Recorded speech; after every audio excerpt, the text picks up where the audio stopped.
भारत एवं श्रीलंका मध्य खेला जाउथिबा टी20 सीरीज आज तृतीय तथा शेष मैच 3 मैच विशिष्ट यह सीरीज रे उभय टीम गोटे गोटे मैच जीति बराबर स्थिति में रही।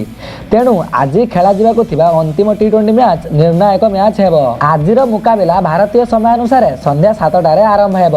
पूर्व रेकर्ड को देखिले टीम इंडिया एठारे भल प्रदर्शन कर आसी एणु दल विजेता होई सीरीज उपरे कब्जा करिबा बोली आशा करा जाउछि। तेबे आज यह कड़ा मुकाबला रे विजय लाभ करने को हेले भारत को एक शक्त चूड़ांत एकादश गढ़ा हेब। आज रही मुकाबला रे भारतीय दल में सामान्य परिवर्तन देखा मिल पारे। एही सीरीज रो पूर्व दुईटी मैच रे शुभमन गिल को सुजोग मिलिथिला किंतु से एथिरे खास प्रदर्शन करिबारे असफल रहिसंती।